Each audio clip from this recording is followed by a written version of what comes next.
Welcome to the Becoming Your Best podcast with Rob Schellenberger. I'm your host, Jamie, and you're listening to the show that is guaranteed to help you transform your life and achieve results that otherwise would have seemed difficult or even impossible. Each episode is a mini training where you'll learn how to achieve extraordinary success.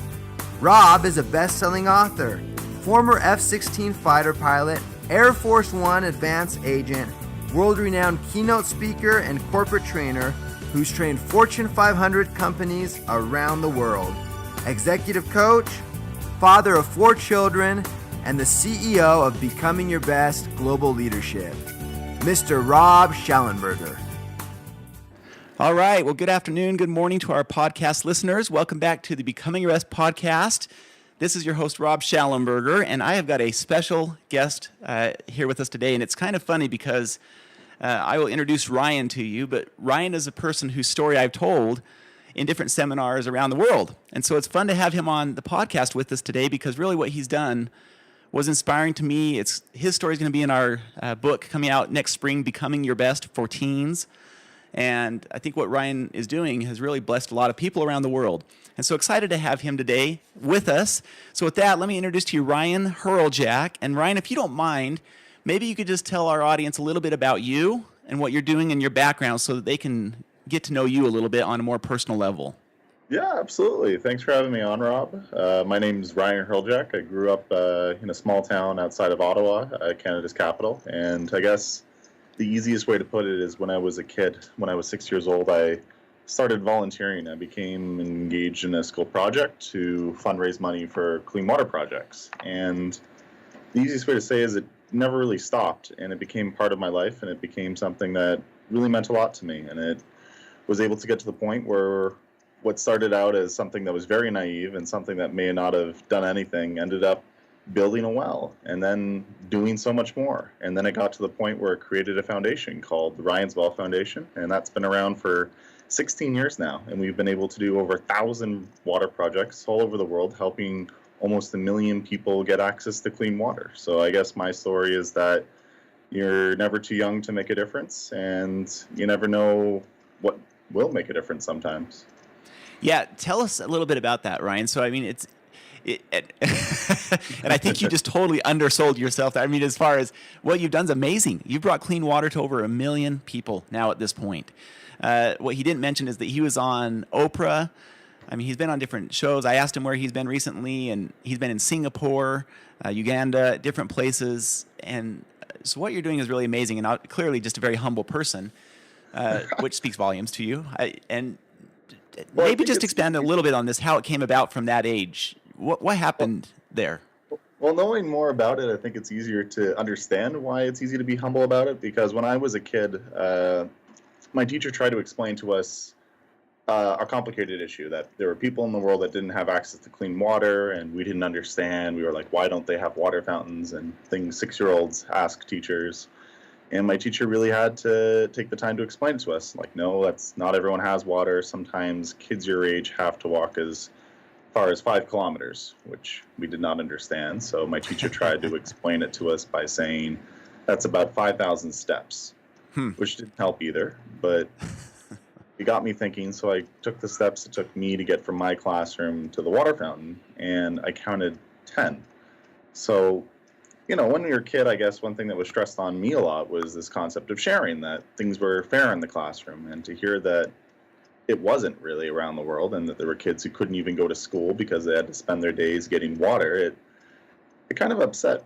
It upset me because I, was led to believe that, if you wanted to work hard and go to school and, try to succeed, then you could. So that led to me thinking that, okay, I'll just get the money from my parents and give it to my teacher, and then everyone will have clean water, and that will be that, which my parents thought was a cute idea, but they didn't take me seriously. I didn't think I needed the money, or I didn't understand what I was asking. I would just forget about it, but I kept on reminding myself, and I pestered them, I think, for weeks until they finally said, okay, we're not going to give you the money, but we'll give you an opportunity to earn it. Which I love that, by the way. Yeah, to do additional chores on the things I already did. So I already had to do 6-year-old things like make my bed, clear the table. And I was told I had to wash windows, vacuum, shovel snow, and all these things I didn't do before. And in exchange, I got an allowance at the end of each week. And it took a long time. Actually, it was a school project. It was supposed to last for 40 days. And by the time 40 days had gone by, I had only raised $25, and my goal would have been 70. So I actually failed. And I remember my teacher was a little disappointed, but I had set myself a goal. And I really thought in my mind, if I could just get to this goal that I set for myself that I thought would build a well, $70, then everyone in the world would have clean water. I was very young, but that's how I worked. And because of that, I decided not to give up. And I kept working.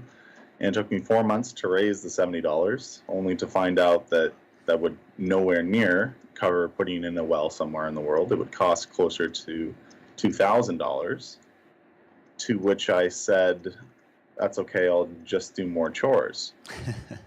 And I think both my parents were concerned and kind of did a little face palm because, they're grown-ups. They understood that you couldn't have that kind of impact even if you had the sincerest of intentions and worked the absolute hardest you could. I was a kid, so I think they tried to let me down in a really easy way, saying like, you know what, you tried really hard and you did a good work, but it's okay to stop. And I think one of the things that really underlined that is that I wasn't a special go-getter kid. I was, when it got to the weekends, I wanted to go home and play video games with my brothers and sleep in, and I just wasn't that kind of student. So I think they were a little bit perplexed, but it was something that just really meant a lot to me. And I think I started bringing it to my neighborhood and then my class. And I think people were, especially my peers and my classmates, they were half surprised and half challenged, saying, if Ryan can do this, why can't I do something about it? And I think that started a tipping point where it became less of my project and more of my class's project, and then my community's project. And now where we are today all around the world. I think one of the only reasons why we've been able to do so much hasn't been because I was anything special or out of the ordinary, but because it was a message that you don't have to be someone that important. You don't have to be that go-getter, that activist, that saint to make a big difference in the world. You can be a kid in grade 1. And that's led to all the work we've been able to do to this day. Man, that is fabulous. My mind is just racing with ideas. I mean, you think about all the lessons that could be learned by adults and by us and leaders and organizations. Number one, you had a vision. Even in elementary school, the power of having a vision and how you rallied people around your vision. And ironically, even as well-intentioned as many of us are as parents or friends or even coworkers or supervisors, how often do we unknowingly stop someone from doing something that they could have done? Like your parents, yeah, right, you want to do this. But then they saw that you were serious about it and the impact, and people started rallying towards you, and it became theirs as others grasped onto your vision. No, I think a really important thing is I may have had a lofty goal. Like my goal when I came home that day was I wanted to bring clean water to everyone in the world. But on my teacher's sheet, it said $70 to buy a well. So my mom, when I finally convinced them to let me raise the money, my mom did probably the most important thing that she could have. She drew a thermometer and she stuck it on the side of the fridge and had 2, 4, 8 all the way up to $70, which was my goal. And every $2 I raised, they got to color in another line. And that may sound very simple, but I think sometimes when we're setting goals, we can be a little bit ambiguous. We can set too high or too lofty, or we don't have a clear idea what success looks like. And that's been important. That was incredibly important for me for not giving up. And still today, when every year we set ourselves new goals, what success looks like, what do we want to achieve? And I think that's very important when you talk about, trying to change the world, even if it's a little bit. Oh, people respond to the thermometer. Never underestimate the thermometer. Thermometer. Well, hey, what I'd love for our listeners to hear maybe is some of the experiences you've had. I mean, we really could just take the whole call on how this all just came about because, I mean, you ended up raising $250,000 and then $750,000 and so on from there until now it has blossomed into this organization and foundation that has transformed the lives of over 1 million people, as you mentioned. And you've been back to Africa numerous different times. We didn't talk about your adopted brother, I believe, or anything like that, which is okay, and that's great. Because there's only so much time we have, what are some of the experiences, stories, or lessons learned through all of these years from your trips back there to Africa and just from this whole experience, what are some of the things that really stood out to you, some of your stories or your lessons learned? I think one thing that really sticks out was probably the first trip I ever took to Uganda. I would have been, that was where the very first well was built, and I would have been 9. And my neighbors, who I ended up doing chores for to raise the money, they used to travel a lot for a living, so they gave my family air mile points, so we were actually able to go. The school there had heard that a kid, like a student, had raised the money for the well, and they were very curious and like surprised by this because it was contemporary. If you're a student, you like sit in class and you listen to your teachers and things like that. And they took it as a learning example to their students that you didn't have to wait to make a difference in your community. So they were very empowered by the idea. And they always wanted me to visit to officially open the well. So it was this good opportunity, and I was actually able to go. And I was very nervous because I had never really been outside of Canada and the States before, and I would have been 9. It would have went across the world and went to the school. And when I went, there was this big, huge celebration there. There was over 5,000 people. There was a feast and a festival, and everyone was just pumped and just like happy. Now, was this a celebration that was going on anyway, or is this because you were there? This was a celebration because the well was officially opened, and because I was coming to visit. And how cool! They had it, and it took me a second to reel back, and they had it because they had clean water at the school. And when I was a kid, I think I don't have a smile that lights up on my face because I can have a shower or a glass of water. So to see something that I considered so small and like negligible to have that much of an impact on someone's life really gave me the motivation to keep on going. And then you hear stories like my adopted brother Jimmy, who, it's a long story in itself, but to sum it up at the beginning, he went to that school before and after the first well was built. But before the well was built, he used to have to get up really early in the morning to go get water for his family because there wasn't a water source at his home or at his school. And he used to have to do that, so he had the privilege to go to school. He used to have to get up at midnight, in the middle of the night, and walk over 5 kilometers for him to the nearest well, wait in line, fill up the canisters, come back, and then do the trip again, and then do it one more time, and then he would be allowed to go to school. Wow. And then when the well was put in, Jimmy didn't have to do that anymore. You could just bring the water home at the end of the day and not have to fall asleep in class. So when I think you look at water and the necessity of it, if you don't have it, you get clean water, you get sick and you can't go to work, you can't go to school, you have to spend your days going to get it. And it's one of those simple necessities that I think we take for granted every day until it's not there anymore. And I think that's one of the reasons why we started at Ryan's Well and why we continue today. I love what you said there, and that is you don't have to wait to make a difference. Yeah, I think when you looked at me, particularly when I was a kid, and I volunteered to the project, I remember I raised my hand saying I was going to raise the $70. My teacher was surprised and raised her eyebrows and said, "Are you sure you want to do that, Ryan? Because, if you were to pick a person to have a substantial impact on the world, I would not have been that person you would have picked." I didn't understand the issue. I thought one well would literally bring the world clean water. It wasn't the top of my class. I think I was just kind of, there.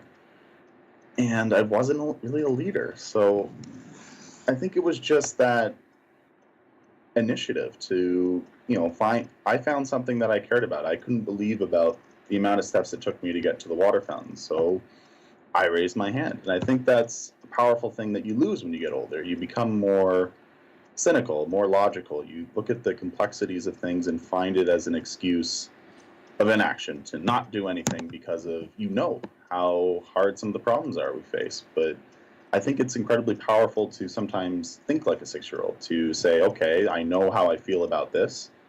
I'll find the results or the way to go about this as I go.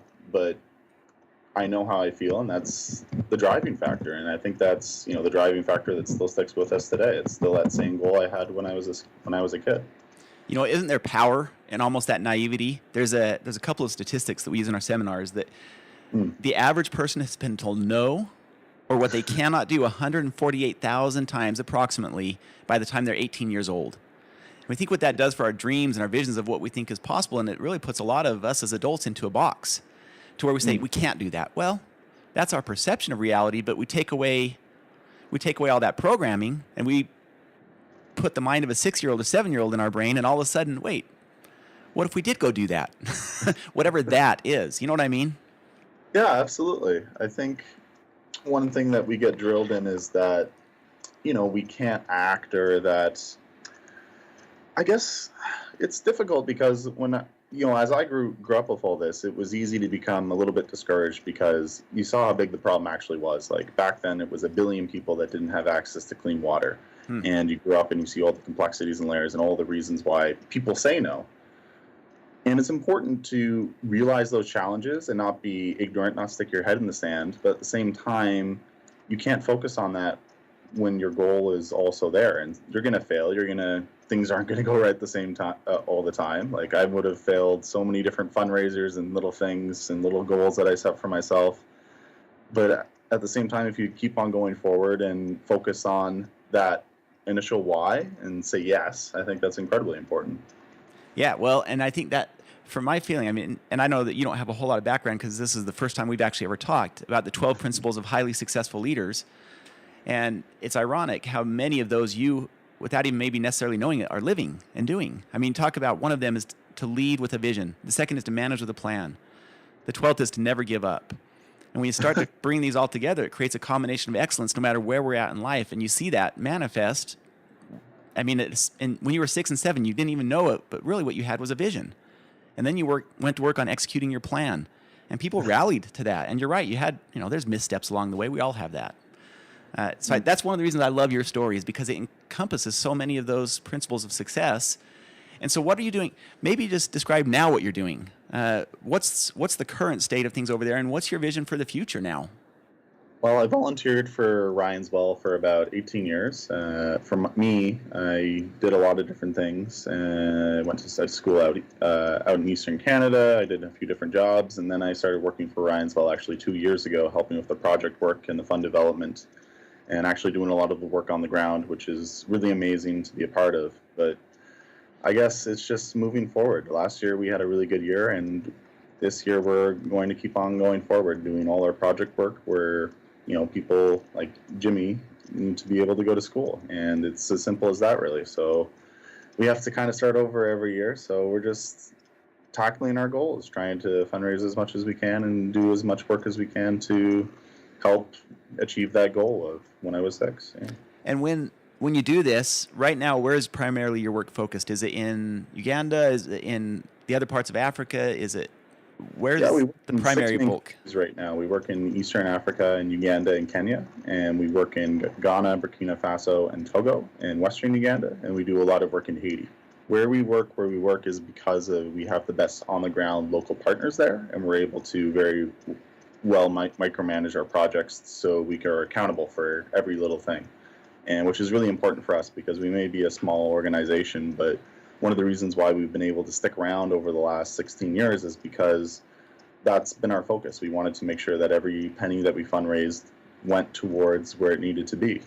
And that was kind of the idea behind it, that, let's just get things done. And that's what we've been able to do. So those are our countries of focus because we're able to do the best work, we're able to keep it the best managed, and we're also able to make those projects the most sustainable. So have the best confidence saying, a lifetime from now, they're going to be working. Man, I'm so confident in that. And again, when someone else tells you you're humble, that's always hard. You're like, well, what do you say? Yes, I'm of course I'm humble. No. Well, I don't think I'm humble. We don't say that. Ryan's Well and the experiences and the work we've been able to do. Like, I'm immensely proud of it. But when I think people have a conception to say, oh, it's because of you and all the work you've been able to do, I don't believe that for a second. Like, the only reason Ryan's Well has been able to go forward is because I was able to share my vision, what I felt when I was a kid. And because of that, it's not mine anymore. And when you look at Ryan's Well, I'm lucky I'm still able to be an ambassador for the message and to tell my story. But why we are where we are is because people embrace that message that I was able to share. If I had just kept it to myself, maybe none of this would have ever come to be. So I think it's the message that's more powerful. Yeah, for sure. Absolutely. That's what I'm getting at there is, you said it, it's a small organization, but the message is powerful. And the fact that you've already influenced 1 million people with your organization, is what's so inspiring. So in all of this that you've done, I mean, you're 26 years, you're old right now. You've done a lot in 26 years. And there's still so much more to come, obviously. Your best is still in front of you, like it is for all of us. What tips would you have for our listeners? I mean, we have people listening who stay at home and raise their children, man, woman, it doesn't matter. We have people who are CEOs of publicly traded firms, people in the Philippines, Australia, around the world. So what are some general tips that you might have from them in your experience that you can draw on and share? I think one really important thing is, I may have said you're never too young to make a difference. It's also important to remember that you're never too old to make a difference. You know, we all come to realizations with things that we connect to or we're passionate about at different points in our lives. And I think just when you find that thing, it could be anything. For me, I was lucky. I think I found it with clean water when I was a kid, and I've been able to volunteer and do things with it throughout my entire life. I think it's important when you do find that thing to not do something small, raise your hand, and get involved and see where it leads. I think you owe it to yourself and you owe it to the cause you care about to do that. And I think the second thing I would probably say is, I guess for me and my story, I may have said, you know, all these things about when I was a kid and people told me no, and it was a little bit difficult in the beginning. When I was older, maybe 12, 13 years old, and the project was more successful, people started talking to me in a very different way than what they did. People started talking to me saying, good job for being an activist, good job for being selfless, good job for being a role model for your peers, and all these things. And that actually made me more uncomfortable than when people were saying no, because I wasn't any of those things really. Like with what we've been talking about, why we were able to do so much was because of so many people. Yes. And I think what's important to realize is, you know, I used to look up to those people when I was a kid, you know, saints and, you know, selfless people, activists who used to give their lives entirely to the causes they cared about and used to go out of their way immensely. And, you know, and I envy those people. Those people exist and are out there and are amazing. But I'm not one of those people. Like when I was a kid, I liked getting to the weekend so I could go home and play video games with my brothers. And now that I'm older, I'm looking forward to the weekend so I could go play video games with my friends. And you don't have to give up enjoyment or give your life away. You look at it as an experience to enhance your enjoyment, to enhance everything. And don't take it as a negative that you don't have to give up everything you care about to do something for something else you care about. Like, it's important to find balance and moderation for whatever your passion is, whether it be through work or charity or whatever that thing is that speaks to you. Find time for it and find time for yourself as well. Well, and ironically, you just touched on the number one challenge that people consider is, so when there's a big group that have been surveyed, and their number one challenge was how to prioritize their time. 68% of people say their number one challenge is how do they prioritize their time to stay focused on what matters most. Mm. And that is great advice, because sometimes in my experiences and interactions with other people, I think we've all felt this at some point, is you feel like it's an either or proposition. Yeah. Like I've got to give up all of this to go do that, whatever, you know, that might be. And that's great advice, because it doesn't have to be that, does it, Ryan? I mean, you can take an incremental amount. You don't have to devote your entire life to a certain cause, but simply by doing something, taking some small form of action, can still ripple and have a big impact. No, it's incredibly important. I'm reminded, I was on this radio show, actually. It was called CBC Radio, and they were doing a special segment where they were interviewing volunteers. This is the Canadian Broadcasting Corporation, like their radio program. Mm-hmm. And they were doing a special segment where they were interviewing volunteers of different generations. So they were interviewing someone who was 0 to 9, someone in their teens, 20s, 30s, all the way up to someone in their 90s, actually. And I would have been the 9-year-old. And they asked us all different things. They did this round of interviews, like what motivated us and this and that. And when they were done the interviews, they found out something very curious. With the exception of myself and the teenager, every single other activist volunteer person that they interviewed at some point in their life had gone through a mental breakdown. I got to the point where they were doing so much that they couldn't sustain a healthy lifestyle. So I think it's really important to remember to, you know, keep track of your goal, keep honest with it, keep it as part of your life, but don't let it consume you. Make sure you stay healthy and make sure that you're making the right decisions for yourself. Yeah, amen. And if anybody's listening to this, they are hopefully familiar with roles and goals and pre-week planning and the power of looking at your life through the lens of different roles, setting up annual goals in each of those roles, and then doing the same with pre-week planning, which is what are your roles and what matters most this week in each of those roles. And it's a powerful process and tool to help maintain that balance that you're talking about so we don't burn out, which has happened to a lot of people. It's a classic. What you just described on the activist side of the world is exactly what happens to many entrepreneurs as well. I believe it. They get so consumed and focused on building their business, their baby, that it becomes that they get lopsided in their balance, and sometimes there's a crash or a breakdown that happens, or what you described there, and it is preventable. It absolutely is, by doing what you brought up there. Well, Ryan, our time flies by. Thank you so much for being on the podcast. If there are people who want to learn more about what you're doing at the Ryan's Well Foundation, and I invite everyone to go check it out because it's just amazing what Ryan's done. Can you just briefly share with us your website and how anyone might be able to get in contact with you, or at least just find out more about the foundation and what you're doing? Absolutely. Our website is ryanswell.ca. We're also on Facebook, Twitter, and Instagram. It's under Ryan's Well for most of it. And you mind, feel free to send me an email or us a note, or let us know what you're doing, or donate, or whatever it is. Let us know. ryanswell.ca. Fabulous. Well, Ryan, keep it up. You're amazing in what you're doing. And like you said, sometimes it's the small things that make a big difference, and you've done a lot of those. And we just appreciate what you're doing. Your story's been shared in a lot of places, and hopefully that will be the catalyst to inspire others to do what they can. Even though, like we've just talked about, it might be a small thing, the ripple can still be significant in the lives of different people. So thank you so much for being here, Ryan. We appreciate you. And to all of our Becoming Your Best Go ahead, Ryan. Back to everyone with Becoming Your Best Self. What you're doing and spreading the word is incredibly important, and best of luck to you and to all your listeners. Well, thanks so much, Ryan. And to all of our listeners, hope you have a fabulous day. And Ryan reiterated this again, and that is that one person can make a difference. So let's go out there and have a great week. Thank you so much for tuning into this episode of the Becoming Your Best podcast. Don't forget you can find more great episodes of the podcast at becomingyourbest.com/podcast, along with great show notes, a full transcript of the episode, and all the links and resources mentioned in the episode. Please share your comments and questions with us. We want to hear from you. The best way you can show your appreciation for our podcast is to leave an honest rating and review on iTunes. Now it's time for you to take action and truly start becoming your best. Remember, good, better, best. Never let it rest until the good is better and the better is best.